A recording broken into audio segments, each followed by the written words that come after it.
आपलं पाहून आपली मुलं शिकतात. आपलं पाहून आपली मुलं शिकतात हे लक्षात घ्या. आपली कृती, आपल्या घरचं वागणं आपलं मुलं निरीक्षण करत असतात. माझी आई कशी वागते, माझे बाबा कसे वागतात, मी काय केलं पाहिजे, त्या प्रत्येक गोष्टीचा ते बाकायने विचार करत असतात. म्हणून घरी सुद्धा ज्यावेळेस तुम्ही घरी जाता त्यावेळेस माझ्या शाळेतल्या चांगल्या शिक्षकांनी अशा अशा पद्धतीने आज मुलांना मार्गदर्शन केलं, हे घरच्या मुलांनी जर सांगितलं, बिंबवलं, तर त्यांचा सुद्धा आपल्या महानगरपालिकेच्या मुलाकडे पाहण्याचा दृष्टिकोन, आपल्या शिक्षणाकडे पाहण्याचा दृष्टिकोन, समाजाकडे पाहण्याचा दृष्टिकोन, आपल्या घरापासून जर आपण बदल केला तर आपण नक्की 100% यशस्वी होतो. मी मागे तुम्हाला सांगितलं होतं मागच्या मीटिंग मध्ये की मी ज्यावेळेस त्या माझ्या शाळेतून जातो महानगरपालिकेच्या, त्यावेळेस मी आवर्जून, मुलांना माहिती आहे तरी सुद्धा मी मुलांना सांगतो, बघा ही माझी महापालिकेची शाळा, बघा ही माझी महापालिकेची शाळा. तरी मला घडवलं, मी घडलो म्हणून तुम्ही घडला, मी घडलो म्हणून तुम्ही घडलात. मी जर घडलो नसतो तर आज तुम्ही गावी असता आणि मी कुठेतरी शेतात काम करत असतो, कुठेतरी मजुरी करत असतो. ही माझी शाळा, या शाळेने मला घडवलेलं आहे, या शाळेच्या शिक्षकाने मला घडवलेलं आहे.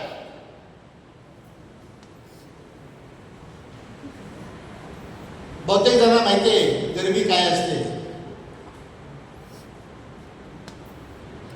महानगरपालिकेच्या शाळेमध्ये आपल्याला आता सगळ्या 27 वस्तू मिळतात, त्यावेळेस काही जास्त प्रमाणात मिळत नव्हतं. त्यावेळेच्या शिक्षकांनी आम्हाला भरभरून दिलं, आम्हाला गणवेश दिले, आम्हाला पुस्तकं दिली, वह्या दिल्या. हे त्या शिक्षकांचे उपकार आहेत ज्यांनी आम्हाला घडवलं. तेही महानगरपालिकेचे शिक्षक होते. आज बहुतांशी शिक्षक नाहीये, त्यांचे उपकार माझ्यावर आहेत. त्या उपकाराची परतफेड म्हणून मला महानगरपालिकेला काय देता येईल, माझ्या मुलांना काय देता येईल, याच्यासाठी माझा प्रयत्न असतो. आणि हा प्रयत्न करत असताना माझ्याकडनं कळत का होईना थोडस स्ट्रिक्टली बोललं जातं, रागवलं जातो, पण माझा मुख्य उद्देश जो असतो तो फक्त माझ्या मुलांसाठी असतो. याच्यापुढे तुम्ही सर्वांनी लक्षात ठेवायचं आहे. माझा जो राग आहे ना तो तुमच्यावर नाहीये, तुमच्याकडे येणारी जी परिस्थिती आहे, तुम्ही ओढून आणलेली जी परिस्थिती आहे त्या परिस्थितीवर आहे. तुम्ही हतबल होऊ नका. आज काय होतंय, तुम्ही हतबल होताय, ती हतबलता आपल्याला दूर करायची आहे. मी हे करू शकतो हे तुम्ही दाखवून द्यायचं आहे. शाळेमध्ये एखादी घटना घडली तर ताबडतोब त्या गोष्टीकडे लक्ष द्या. ताबडतोब छोटी गोष्ट असली, बारीक गोष्टी असली तरी सुद्धा त्याच्याकडे दुर्लक्ष करू नका. माझी शाळा आहे, माझे विद्यार्थी आहेत, माझी मुलं आहेत, हा जर तुम्ही विचार केला ना, आपल्या शाळेमध्ये 100% प्रायव्हेट शाळेपेक्षा जास्त 10वीचा निकाल लागू शकतो. आपली गुणवत्ता 10वीवर ठरते, पण 10वीवरची गुणवत्ता ठरते. तर आपला जो बेस आहे तो बेस जर पक्का केला तर आपला 100% शाळेचा निकाल 100% लागेल. हा पाया भरण्याचं काम तुमचं आहे. तुम्ही बघितलं असेल त्या पिपडीमध्ये गुणवत्ता वाढीसाठी काय माझ्या मुलाला पाहिजे, वाचन, लेखन, गणिती क्रिया. हा जो बेस जर त्या मुलाचा झाला ना तो मुलगा स्वतःला अभ्यास करणार आहे. पालक, शाळा, विद्यार्थी, मुख्याध्यापक एकमेकांच्या जर समन्वय जर साधला ना, तुम्हाला कोणीही कमी लेखू शकणार नाही. कोणताही अधिकारी तुमच्या शाळेमध्ये येऊ द्या, कोणताही डीएमसी येऊ द्या, एमसी येऊ द्या, ईओ येऊ द्या, तुमच्यातला आत्मविश्वास जर त्याने तो बघितला ना की बाकीचे काही प्रश्न विचारण्याची ताकदच त्यांच्यामध्ये नसते. तर कळून जातं की या शाळेमधला प्रत्येक घटक, तो विद्यार्थी असेल, शिक्षक असेल, मुख्याध्यापक असेल, पालक असेल, यांच्यामध्ये एकही आहे. यांच्यामध्ये भांडण नाहीये, कंटा नाहीये. आलेली प्रत्येक समस्या एकोप्याने सोडवतात. जर आपण एकमेकांचं सहकार्य केलं ना, तर आपण जीवनामध्ये नक्कीच यशस्वी होऊया. पुढचा आणि महत्वाचा आहे, seek first to understand, then to be understood. चांगला श्रोता बना.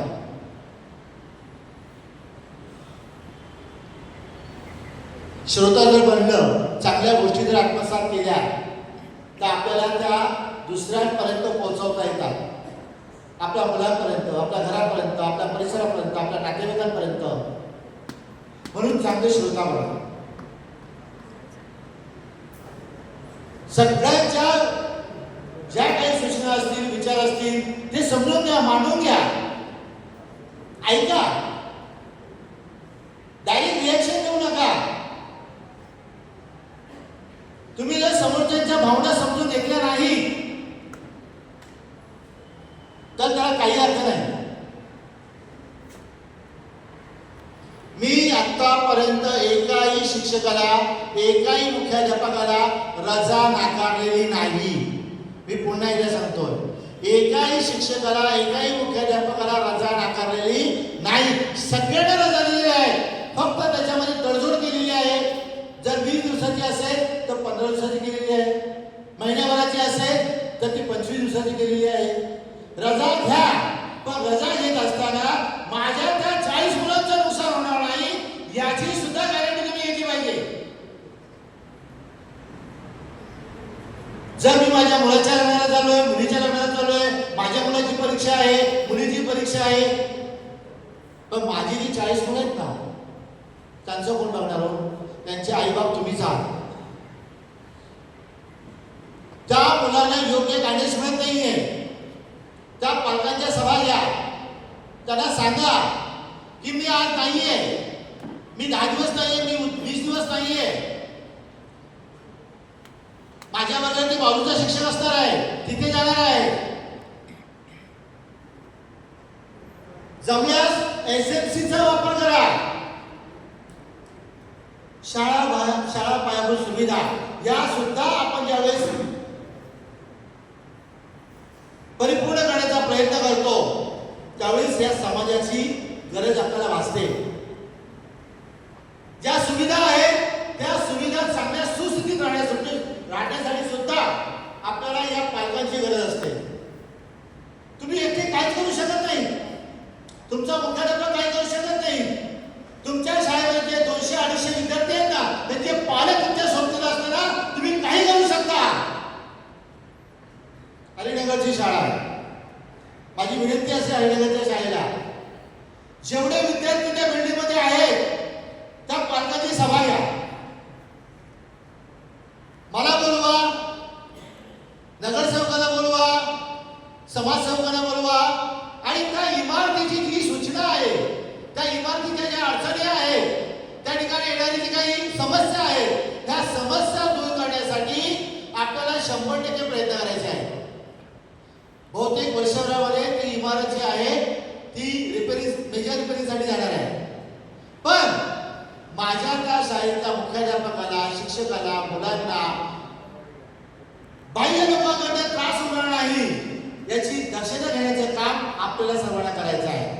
म्हणून सर्व इमारतीतील शिक्षकांना आणि मुख्याध्यापकांना माझी विनंती आहे हरिनगरच्या, की माझी ती शाळा कशा पद्धतीने सुस्थितीत राहील, माझ्या विद्यार्थ्याला इलाज म्हणजे कोणत्याही प्रकारची दुर्घटना होणार नाही याची खबरदारी त्यांनी घ्यायची. मी हरिनगरचा मुद्दाम उल्लेख केलेला आहे.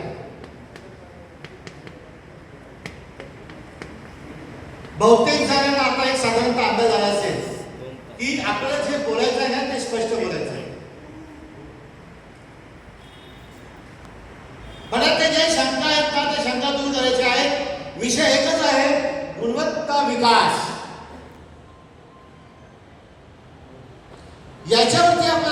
बनवता येईल, काय विचार मांडता येतील याच्यावरती चर्चा करा. हे परिसंवाद हा फक्त आजचा 2-3 तासाचा हा तात्पुरता आहे, पण हा खरा परिसंवाद तुमच्या शाळेमध्ये घडला पाहिजे. जोगेश्वरी गुंफा हा जो परिसंवाद आहे हा तुमच्या शाळेमध्ये घडला पाहिजे, प्रत्येक इमारतीमध्ये घडला पाहिजे. आणि मला प्रत्येक इमारतीमधून प्रत्येक शाळेतून फोन आला पाहिजे की सर आमचं गुन्हेगारीने झालेलं आहे,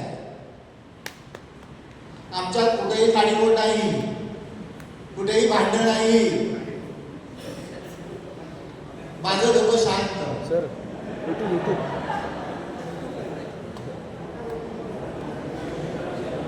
काय होतंय, मी प्रशासनाचा एक घटक आहे. प्रशासनाचा घटक असल्यामुळे मला अनेक ठिकाणी मीटिंगला जावं लागतं, बाहेर फिरावं लागतं, अनेक विचार माझ्या डोक्यामध्ये असतात. मला हा रिपोर्ट पाठवायचा आहे, मला तो रिपोर्ट पाठवायचा आहे, मुद्देसाठी माहिती गोळा केली की नाही, त्याचं एकीकरण केलं की नाही, माझी माहिती तरी रोडला पोहोचली की नाही. आणि अशा वेळेस एखाद्याचा फोन येतो की सर माझं शिक्षण ऐकतच नाही हो. माझ्या डोक्यामध्ये वेगळे विचार असतात. मग मला संताप होतो आणि मग तो संताप मी गिळतो, मी व्यक्त करत नाही, पण कधी कधी व्यक्त होतो, कळत नकळत होतो.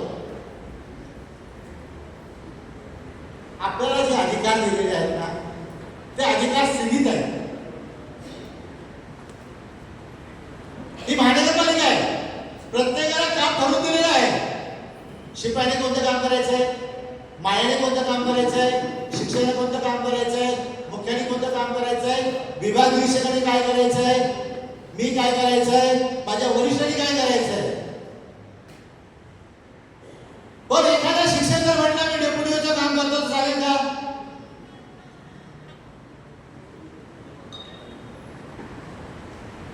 नाही चालेल.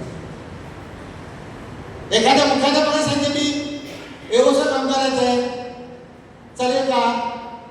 चालेल, पण तो त्या स्टेपला आला पाहिजे. तुम्ही शिका, प्रत्येक गोष्ट आपल्या अधिकाऱ्यांकडे शिका, आपल्या मुलांकडे शिका, आपल्या सहकार्याकडे शिका.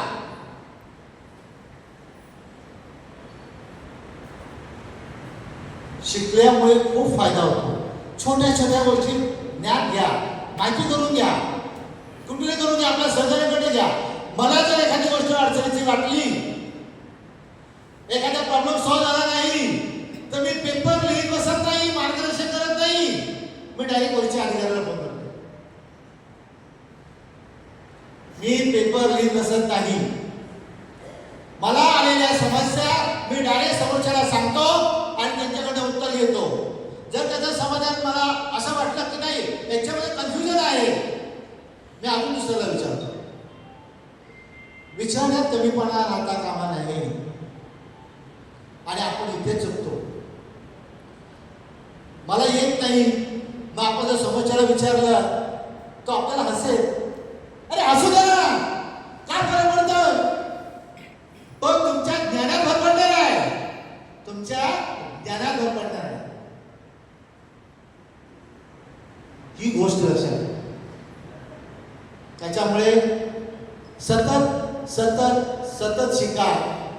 टीईटी आहे, सीईटी, सीटीईटी आहे, आपल्याला पास व्हायचंच आहे आणि तुम्ही 100% होणार हे लक्षात घ्या.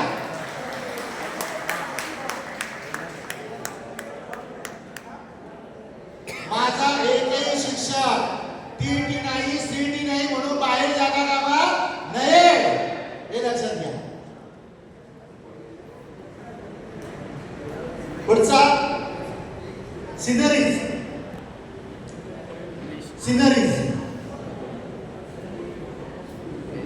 आपण सर्वांनी एकत्रित काम करून मेहनत करून तर आपल्याला काहीतरी उपरवाला देता येईल. पैसा नहीं देता है, लेकिन जीने की तमन्ना देता है. आपल्या जीवनामध्ये नक्कीच आपलं आयुष्य 5 ते 5 वर्षांनी वाढलेलं असतं, हे लक्षात घ्या. तुम्ही चांगलं काम करा, एकत्रित काम करा, त्याची परिणामकारकता अधिक दिसून येते. आता या ठिकाणी सायन्सचं मॉडेल प्रमाणपत्र दिले, त्याच्या खान अकॅडमीचे प्रमाणपत्र दिले. ही कुणा एकट्याची कमाई आहे का? नाही. शाळेतल्या मुख्याध्यापकांपासून सगळ्या शिक्षकांनी एकमेकांच्या सहकार्यातून ती प्रमाणपत्र सादर केलेली आहे, ती मिळवलेली आहे. एखाद्या शिक्षकावरती जबाबदारी टाकली की त्यानेच पूर्ण केली पाहिजे असं नाही. एकमेकांना मदत करा. एखाद्या मुख्याध्यापकाने एखाद्या शिक्षकाला सांगितलं मॉडेल तू बनवायचं सांग, मॉडेल तू बनवायचंय, नाव त्याचं आहे त्या शिक्षकाचं. पण ते मॉडेल बनवताना शाळेमध्ये जेवढे शिक्षक आहेत ते बीएससी बीड असतील, एमए बीड असतील, एमएससी असतील, साधा एखादा एसएससी बीड असू द्या, त्याच्या डोक्यावर सुद्धा वेगळी कल्पना असते. त्या सगळ्यांचा विचार करा आणि मग निश्चित करा की आपल्याला हे मॉडेल बनवायचं. एकमेकास सहाय्य करो, अवघे धरू सुबंध. म्हणून याची परिणामकारकता आहे ना ती मोठी असते. विजय हा तुमचाच असतो. ज्या ज्या ठिकाणी एक संघटितपणा आहे, एक संघटितपणा आहे, ती संघटना कधीही नामशेष होत नाही. पण ज्या संघटनेमध्ये फूट पडते ना, ती संघटना कधीच एकत्र राहू शकत नाही, कधी त्यांच्याकडे काम होऊ शकत नाही. म्हणून आपली संघटना आहे, केईसी संघटना आहे, के पूर्वची संघटना आहे, त्याच्यामध्ये हमाला पासून तर डेप्युटी ईओ पर्यंत माझी संघटना आहे. ही एक गुट आहे. ही जोपर्यंत एकत्र आहे तोपर्यंत आपल्याला पुढे काही करू शकत नाही. पण या मुठीतून मात्र प्रत्येक गोट वेगळं झालं तर मात्र ताकद कमी होते. त्याची परिणामकारकता जी आहे ती कमी दिसू लागते.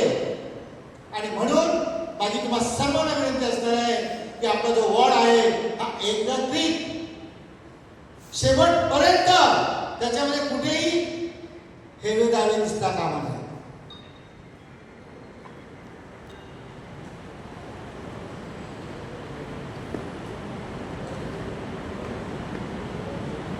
मुख्याध्यापकांनी आपल्या सहकार्यांनी आपली एकमेकाची ताकद ओळखा.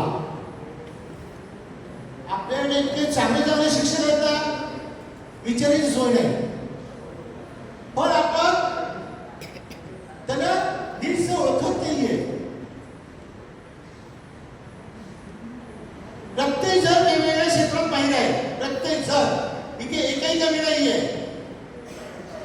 पण मग कुठेतरी माझे मुख्याध्यापक, माझे सहकारी आपण एकमेकांना ओळखण्यात कमी पडतोय का, याचाही विचार करा. आणि आपण सर्वांनी या गोष्टीचा विचार केल्यानंतर आपल्यामध्ये जी कमतरता आहे ती त्याच्याकडे चांगली आहे, ती कमतरता आपण दूर त्याच्या सहाय्याने करू शकतो. आणि शेवटचं आहे शांतपण.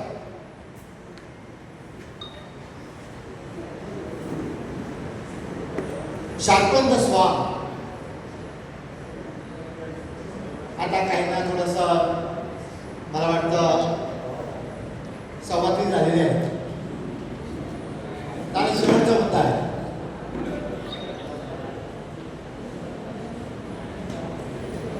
आज तुम्हाला मला सर्वांना समाजातील प्रत्येक घटकाला आज शारीरिक, मानसिक, भावनिक आणि या तिघांबरोबर आध्यात्मिक विकास होणं अत्यंत गरजेचं आहे. शारीरिक, मानसिक, भावनिक आणि याच्या जोडीला आहे आध्यात्मिक विकास. तो कोणत्याही धर्माचा असो, कोणत्याही पंथाचा असो, कोणत्याही जातीचा असो, पण त्यांनी जर आध्यात्मिक विकास केला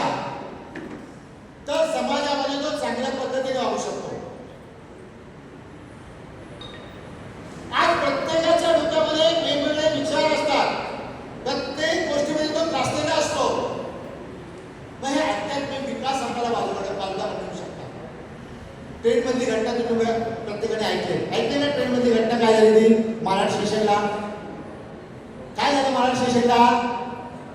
एका मुलाने एका प्रोफेसरला मे बी काय त्याचं 12 खून झालं. आता ट्रेनने प्रवास करतो, धक्काबुक्की होतेच, धक्काबुक्की होते.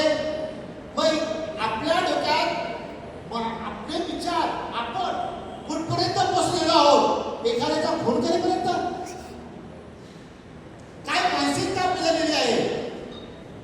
मग ही मानसिकता आपल्याला बदलायची आहे आणि म्हणून आध्यात्मिक विचार सुद्धा आपल्याला गरजेचे आहेत.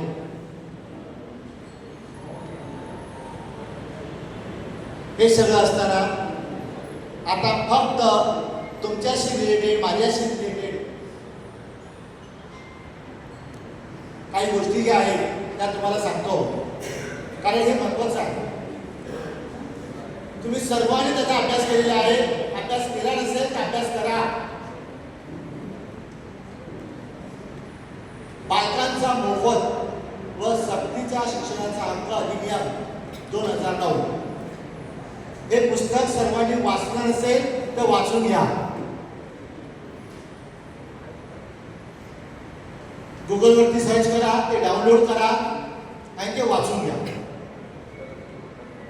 त्याच्यामध्ये जी कलमं दिलेली आहे 1 ते 38 त्या कलमांचा अभ्यास करा. प्रत्येक कलम हा विचारपूर्वक बनवलेला आहे. या कलमाच्या आधारावर आपल्यावरती कारवाई होऊ शकते. कलम क्रमांक 23(1) कलम क्रमांक 23(1) प्रत्येकाकडे किमान अर्हता असणे आवश्यक आहे. किमान अर्हता.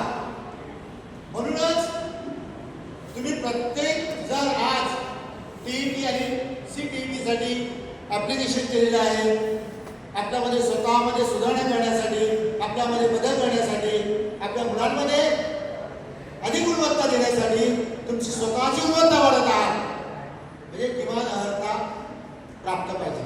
आणि तुम्ही करणार, मी तुम्हाला मगाशी सांगितलेलं आहे, माझा एकही शिक्षक माझा केरिस्ट वॉर्ड सोडून बाहेर जाणार नाही. पास होऊनच बाहेर पडेल. दुसरा कलम आहे 24(1) क. 24(1) क. बायोमेट्रिक आल्यामुळे मुख्याध्यापकांचा जो ताण आहे ना तो कमी झालेला आहे. नंतर तो एक मुख्याध्यापकाला खूप त्रास असायचा आणि तुम्हालाही त्या ठिकाणी संधी मिळायची. पण या बायोमेट्रिकमुळे, फेस रिडिंगमुळे तुम्हाला प्रत्येकाला नियमित व वक्तशीरपणे येणे अत्यंत गरजेचे आहे. आलंच पाहिजे.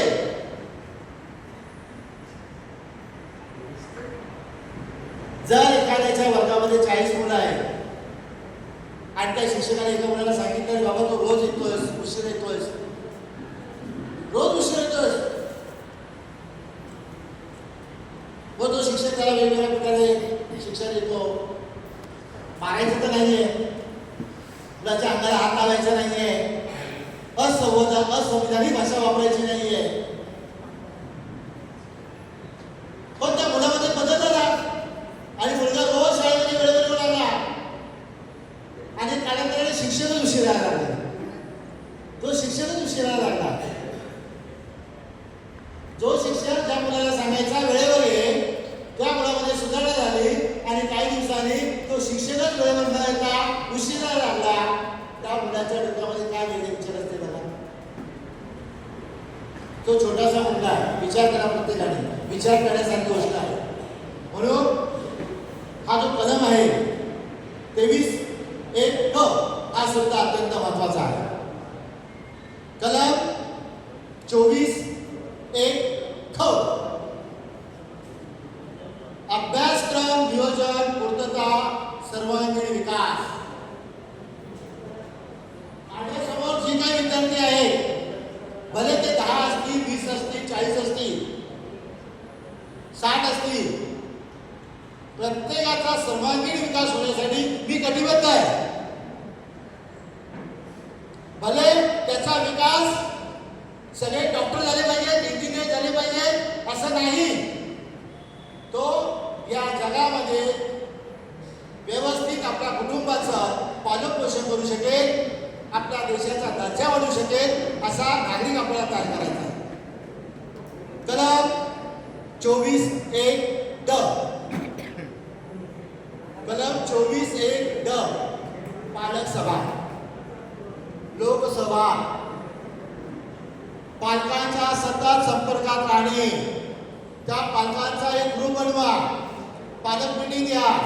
त्या पालकांना असं वाटलं पाहिजे तो सर जो आहे, ती शिक्षिका जी आहे ती माझ्या कुटुंबातली आहे, माझा नातेवाईक आहे असं त्यांना वाटलं पाहिजे. म्हणून पालक संपर्क वाढवा.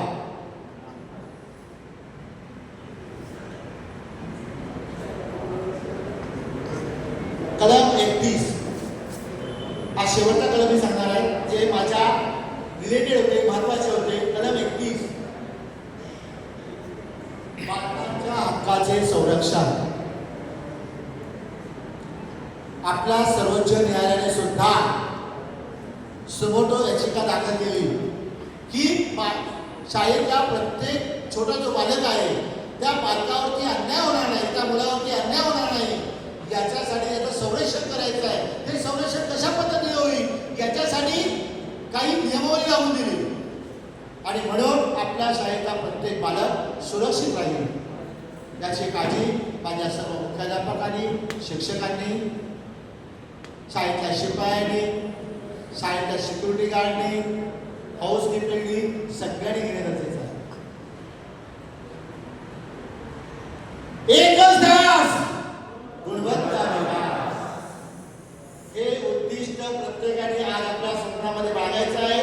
माझी शाळा ही गुणवत्तापूर्ण झाली पाहिजे, एक आदर्श शाळा झाली पाहिजे. माझी शाळा कुठेही कमी पडणार नाही. प्रत्येक स्पर्धेमध्ये मला नंबर मिळाला पाहिजे, भांडून नाही.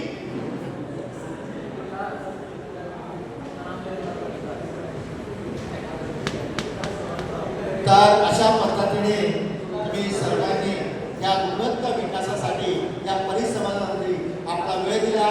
माझ्या मनातल्या, तुमच्या मनातल्या ज्या शंका कुशंका आहेत त्या दूर करायच्या आहेत. आपल्याला एक छानपैकी एक बऱ्याच लोकांकडे मी ऐकलं की सर आपलं कुठेतरी एक असं ठिकाण ठरवा, एक असं वेळ निश्चित करा की आपल्याला ठिकाणी रिलॅक्सेशन मिळेल, सगळ्यांना आनंद मिळेल, उत्साह वाढेल. मी तुमच्या बरोबर पिकनिकला कुठेही यायला तयार आहे. एक आपली वॉर्डची पिकनिक काढूया, त्याच्यामध्ये हा पैसे मी नाही खर्च करणार, स्वतः खर्च करायचे. भेट झालेली आहे तरी पण मग कुठेही काढा, रिसॉर्टला काढा, कुठेही काढा, पण मी तुमच्या बरोबर असेल. मी तुमच्या बरोबर, मी तुम्हाला सुरुवातीला सांगतो, जिथे जिथे तुम्ही आवाज द्या त्या त्या ठिकाणी मी उपलब्ध असेल. एक पिकनिक काढा, मी तुमच्या बरोबर आहे. तर अशा पद्धतीने आजचा हा दिवस मार्गी लागला ना असं आपण समजूया. आणि मी आयोजक वगैरे असलो तर मी यांना म्हटलं होतं की मला थोडं जास्त बोलायला, प्रत्येकाला 3 मिनिटं द्या, मला थोडं जास्त वेळ द्या. तर तुम्ही सर्वांनी माझे 2 शब्द ऐकून घेतलात आणि एक नवीन उत्साहामध्ये, नवीन जोशामध्ये आपला के स्टोन हा प्रत्येक ठिकाणी पुढे जाईल अशी आपण ग्वाही देऊया. देऊया ना मग आपल्या वरिष्ठांना. ती खान अकॅडमी असू द्या, कोणत्या स्पर्धा असू द्या, आपण पहिला नंबर सोडायचा नाही. थँक्यू, धन्यवाद.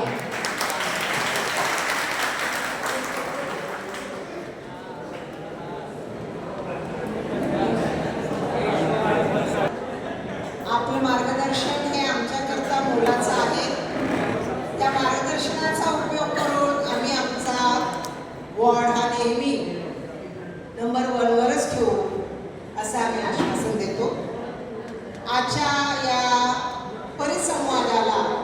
उपस्थित असलेले सर्व मुख्याध्यापक, शिक्षक, आपणा सर्वांचे मनापासून आभार. आपण एकमेकांच्या विचारांचा, अनुभवांचा आदान प्रदान आज इतक्या सुंदर प्रकारे केलं की जणू काही गेट टुगेदरच आहे असं वाटतं. आजची हॉलची व्यवस्था गुंदवली MPS शाळेने अतिशय उत्तम केली होती. साऊंड सर्व्हिसचे हे 2 बसलेले आहेत, अधूनमधून गप्पा मारत होते, परंतु सहकार्य खूप चांगलं. PPT बनवणाऱ्या स्विडल मॅडम, आपले मनापासून खूप आभार. आणि आजच्या नाश्त्याची सोय पूर्व विभागातर्फे होती, परंतु त्याची धावपळ वगैरे करण्याचं काम राजेश्री ओरा आणि निशा गाला मॅडम यांनी केलं.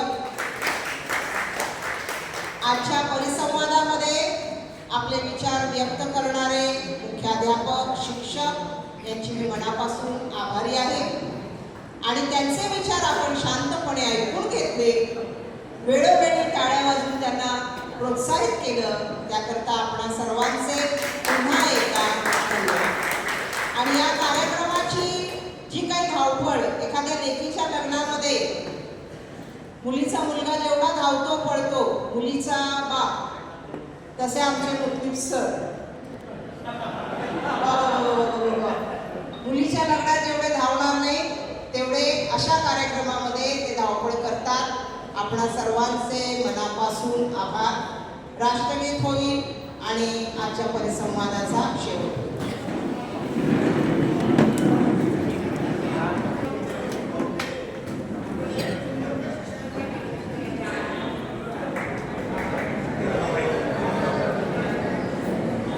आज के दिन का इंस्ट्रक्शन ये था, कल वाइस प्रेसिडेंट ने बोला था, अभी दोबारा मत पूछिएगा प्लीज, सबको